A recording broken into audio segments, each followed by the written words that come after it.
Hello, I'm Prince Thunderflare, Brody Analysis Extraordinaire, and it's January. A new month, new year, time to try new things. A new style, a new series called Game Guru, a bunch of other new stuff coming too. I like to call it January. It's a working title, I'll come up with something better later.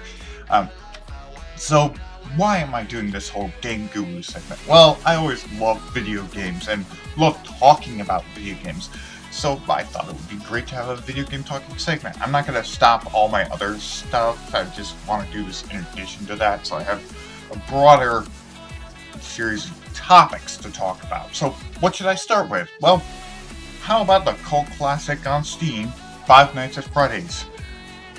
For the uninitiated few, Five Nights at Freddy's is a horror game where you play Mike Schmidt, a security guard at Freddy Fazbear's Pizza. Unfortunately, all the animatronics want to kill you. Why? I don't know, the place is haunted, I guess.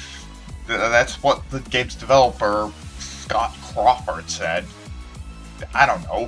Why don't they turn off the animatronics? Because something about the servos locking up if they're off for too long. It really doesn't make a lot of sense, but then again, a lot of stuff in video games doesn't make sense.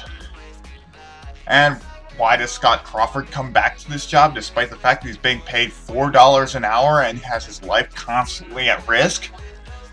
I don't know, maybe he's just taken leave of his senses. So what is there to talk about? Well, there are several hints strewn about the game through the phone messages left by Mike Schmidt's supervisor and various posters and news clippings that periodically change on the wall for some reason that indicate a very dark backstory to this restaurant, as if that wasn't already self-evident.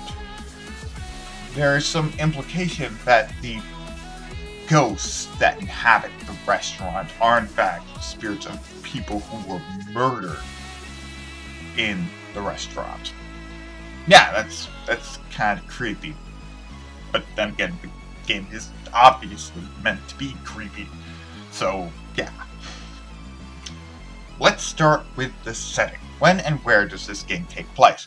Well, our first clue is in Mike Schmidt's wage. He's paid $4 an hour, which would be illegal in 1991 onward, because the minimum wage was raised to $4.15 an hour in the United States at that time. So that does give us a bit of a range, but we can narrow it down further with Five Nights at Freddy's 2, which, despite being a sequel, is in fact a prequel, because of course it is. In that game, I'm not even going to try to pronounce that guy's name. In that game, he's paid $3.35 an hour, which was the federal minimum wage all through the 80s. That gives us a good baseline. So, Five Nights 2 occurred in the 80s, and Five Nights 1 occurred just shortly after, before 1981.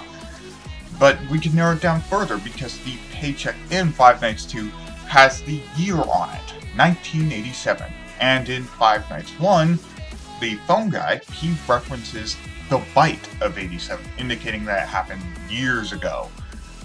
So, the only question we have left is why there isn't a date on the check of the first game.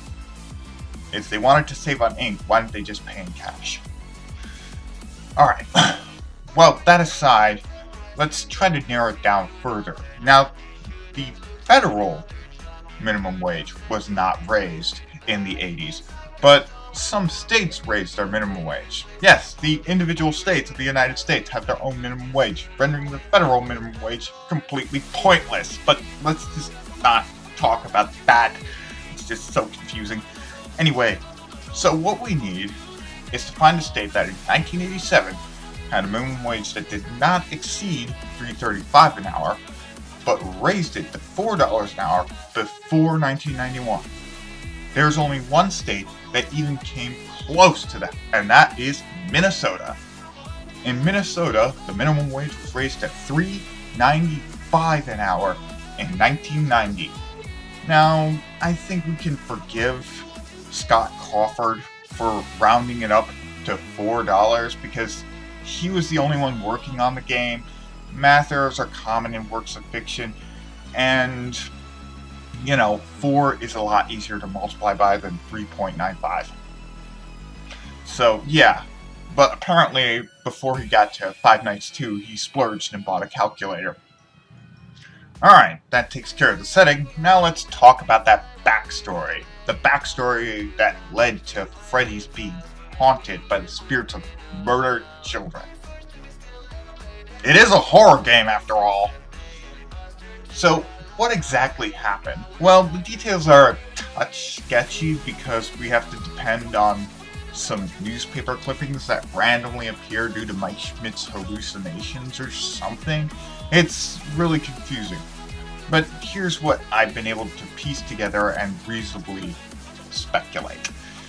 Apparently at some point during Freddy's tenure, during its time functioning, there was a guy who lured 2 children into the back room and they were never seen again.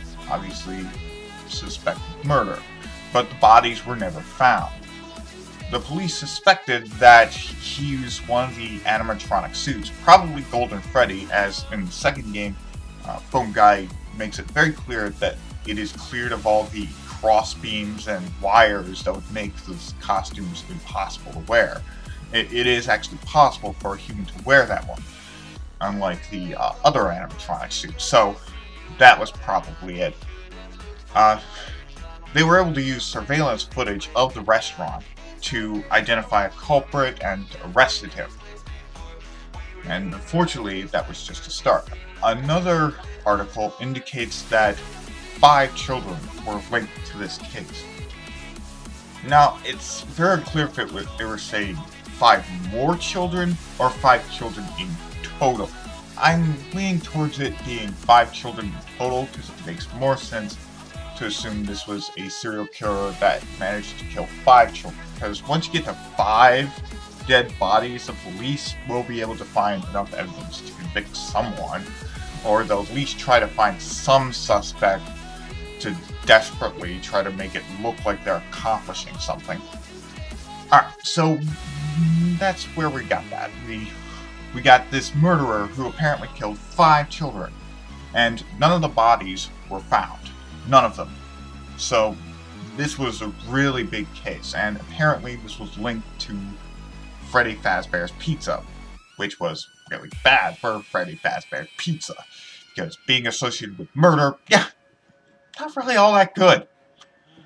Now there's some implications in the second game that there might have been more murdered children, but it's not really entirely clear. What we know for sure is that there are at least 5 who were killed and their bodies were never found.